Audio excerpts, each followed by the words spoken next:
What's up, guys? Super interesting video for you today. So one of my subscribers named Michael actually sent me an email with some really fascinating positions, including the one that you see right now. And he told me that he's an author for a chess engine. It's a different one besides Stockfish, but you get the idea, right? Like a chess engine that plays chess and tells you what the best move is, that kind of thing. And he said he has some positions that he likes to use when he's testing the engine. And this was one of those positions. And he basically challenged me to try to explain from this position why there's only one winning move for white. So if we look at this position, it's white to play. White has the option to make either of these three king moves. And only one of them is the winning move. And the other two will lead to a draw. So, Michael, let me just say, first of all, thank you for sending me the positions. They were fascinating, and I might actually do a follow-up video on another one as well. But for now, we're going to start with this one, and challenge accepted. So I'm going to do my best to explain to everybody watching what is going on and why there's only one move here that wins for white and not the other two. So if you guys could do me a favor at the end of this video, if you understand this position and why only one of these moves is the winning move, please write a comment and just say, yes, it made sense, I understand, or no, I have no idea what you just said, Nelson, try again next time. That would help me just to know if I succeeded or not. So let's go ahead and get started.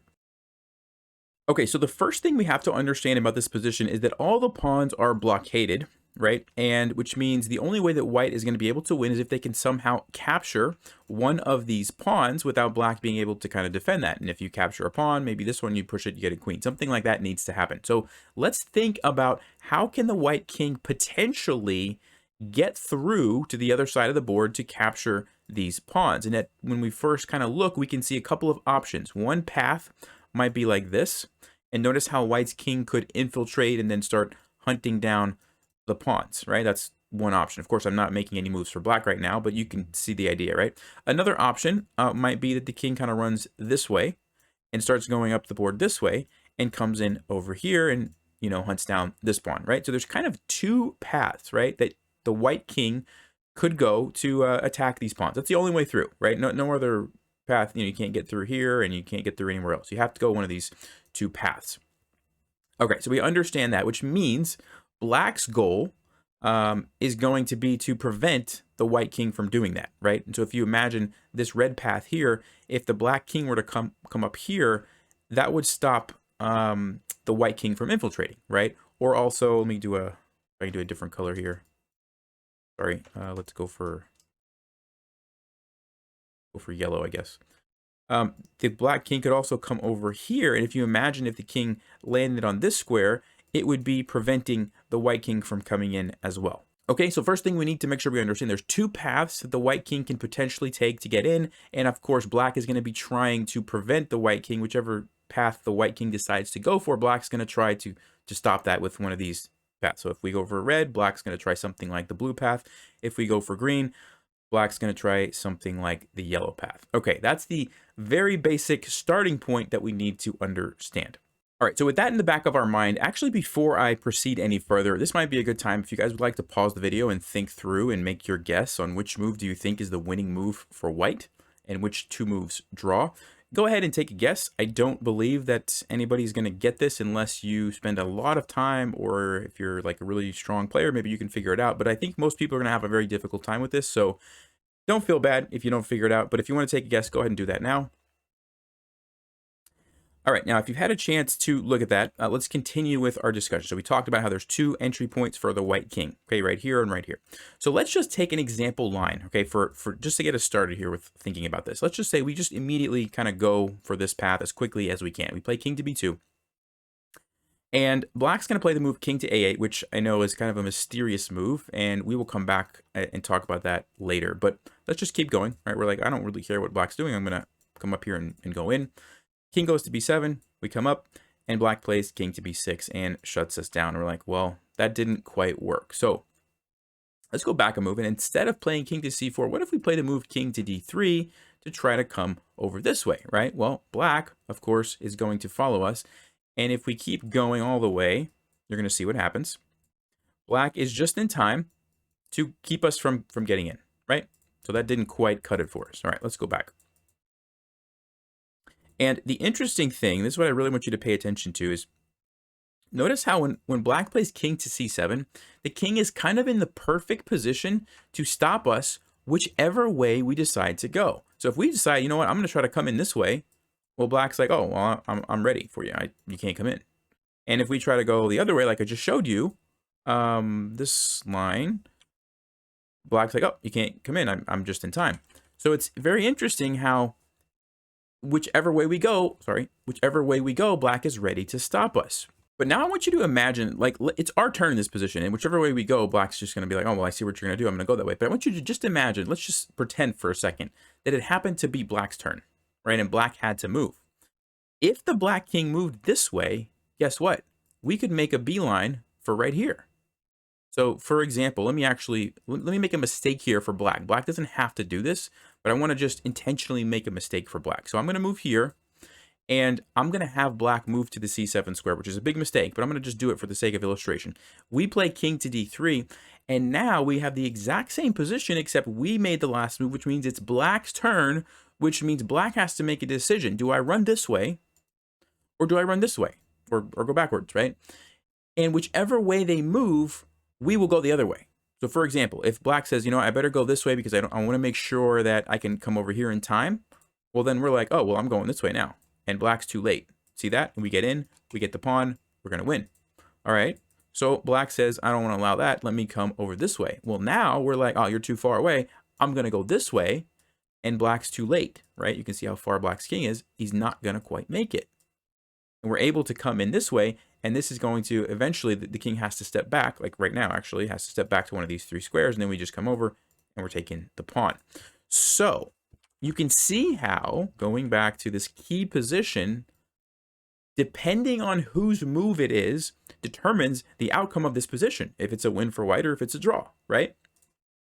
This is called, this actually has a special name. These squares, the C7 and the D3 squares have a special name in chess called corresponding squares. And I actually did not know this term prior to seeing the study. Okay, this is something that I had just never heard of growing up studying. It's not something that ever came up. But corresponding squares are essentially squares that are, it's zugzwang depending on who gets to the square at last. Okay, and so let me jump over to a separate position for just a second to illustrate this in a more simple way. All right, guys, so here's the other position I wanted to show you, and I promise I'll tie this in with our main study in just a second, but this is crucial that you understand. But if I were to ask you the question, is this position a win for white or a draw? What would the correct answer be? Well, the correct answer would be it depends whose turn it is. Because if it's black's turn and black has to move, then white's going to be able to win by pushing the pawn. The king has to run away, and then we can come in and get a queen. But in this example, it's actually white's turn, which means it's a draw.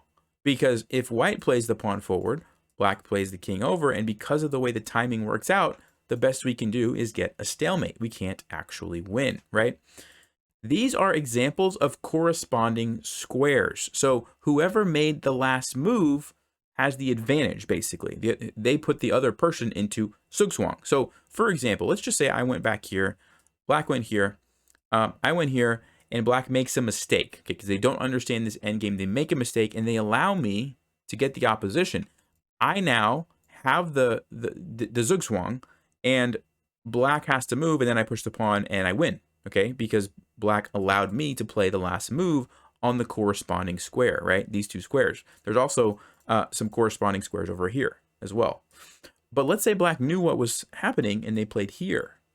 Okay, well now, whenever I move my king, black is the one who gets the zugzwang on the corresponding square, right? Same exact thing can happen over here, right? We come over on this side of the board. If black makes the mistake, they've just given me the corresponding square over here. Now I win the game, like this. But if they know what they're doing, they're never going to let me get the corresponding square like that. They're always going to go straight back. And whenever I come up, they're going to be the one that gets the corresponding square. All right? So do you guys see how that works? Whoever's king goes there last gets the advantage and is either it's a win or a draw, depending on how that happens. Okay? So keep that in the back of your mind. Now let's jump back over here to our main position. These squares are just like these squares over here, except in a more complicated way. They're corresponding squares. And whoever gets the last move on one of those squares is going to have the advantage, or in this case, it's going to be either a win for white or a draw for black, okay? So that's the first thing that starts to help us understand this position. Now, this is one example of a corresponding square in the position. The funny thing is, there's actually corresponding squares all over this board when you look at this position. So let me show you another diagram. All right, so here's a diagram. This is just from the Wikipedia page where it talks about corresponding squares. You can pull this up if you'd like. This is the name of the study, the Lasker-Reichhelm position, 1901. I don't know if I'm pronouncing that correctly, but what I want you to pay attention to is the numbers. Okay, so the numbers correspond to corresponding squares. So do you see the two? You can't see my mouse. Sorry, let me fix that. All right, so you should be able to see my cursor now. There it is. So you see the 2 here and the 2 here going back to the position that we're looking at correspond to the C7 and D3 squares. So you can see that C7 and D3. So those are corresponding squares. So whichever king lands there last is going to have the advantage. And what you'll notice is that there are corresponding squares in this position all over the place, right? You see all these different numbers, right? The 1s are corresponding squares. So let's check that out. Let's check out C4 and B6. So we'll go back over here and C4 and B6. Why would these be corresponding squares? Let's see if we can figure that out. So let's say we move here and black moves here, we move here, black moves here. So this should be a corresponding square according to that diagram, which means when we move here, we should have the advantage. Now, why is that the case? Why do we have the advantage in this case? Well, of course, we want to try to infiltrate, which means if the king moves back, we're happy. We infiltrate, we take the pawn, which means black has to play here. But what's the problem with that move? The answer is it's too far from this guy over here, and we make a beeline this way now, right? And by the time the black king, I'll just do it so you can see, comes around, it's too slow. We're going to get in. See that? Just one move too slow. We come in, and we've seen this before. We're going to win. So that's another example of a corresponding square. Now, if you imagine, let me go back here for a second. Imagine that, let's just say black played here. I played king to c4. Now black plays king to b6. Well, now black's the one who gets the advantage in this position, and I have to go backwards. And then here we go again on d3. Remember this? Corresponding square. Black, again, has the advantage and is going to be able to react accordingly to whatever I try to do with my king, if I'm coming in this way or if I'm going this way. You guys see how those corresponding squares affect the position? Now, going back to this diagram again, you can see there's all sorts of corresponding squares in this position. And so obviously it makes it easier on us that they're already labeled, right? And I didn't take the time myself, to be completely honest with you, I didn't take the time myself to figure out, each of these myself. But looking at this diagram, we can kind of understand, oh, okay, I see C7 and D3 are corresponding. I see C4 and B6. What else do we have? Well, there's the interesting. The B3 square is also a corresponding square with the C7 square. So the same thing that we saw happening here on D3 and C7 is going to be happening here, right? So without overly complicating it, let me just simplify this for you to make sure that everybody understands, okay? At the start of this position, we are trying, let me go back to the very beginning. We are trying to make a decision. Should I move here? Should I move here? Or should I move here? We're going to be thinking about this diagram. Of course, it's easier that I have this in front of me, right? But look at the corresponding squares and then tell me if you can figure out which move we should play. That's your big hint for this position. And maybe don't look at, I don't know if the solution is being shown on the screen. I don't think it is. But looking at just these corresponding squares. So there's a 2, 3, and a 4, and then look over here. What move should we play? See if you can figure that out. All right, well, if you had a chance to look at that, what I want to draw your attention to is the A2 square has a number 3, and the B7 square has a number 3. So the A2 square and the B7 square, okay. And then we have the B2 square and the A8 square. So the B2 square and the A8 square. And then B1 is a corresponding square with C7. Let me do another color here. Oh, sorry. That's not the right button. There we go. B1 and C7. So knowing that these are the corresponding squares, the correct move is king to b1. And why is that the case? Remember, whenever you have the corresponding squares, whichever player gets the last move on the corresponding square has the advantage. So if we play the move, if we were to play the move king to b2, black is going to play the move king to a8. And they get the corresponding square that matches with us.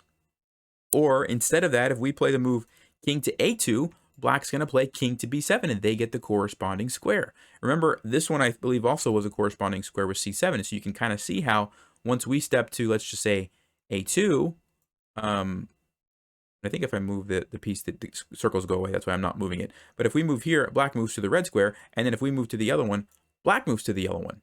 And they land in the corresponding square. And guess what? Black has the advantage, and they keep the draw.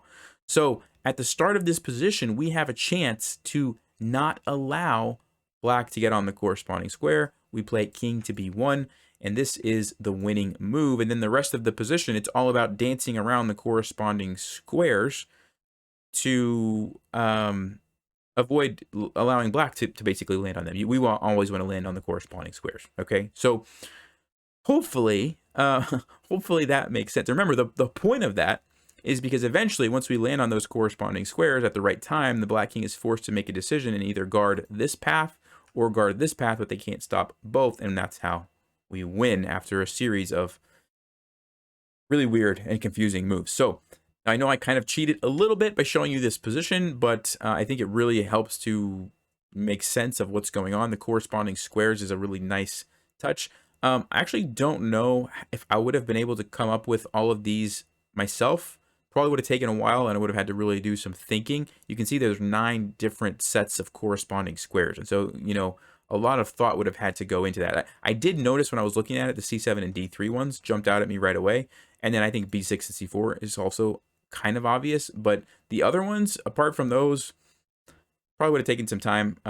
So yeah, anyway, let me know, guys. Comment down below, please, if you understand the position or if you're still confused.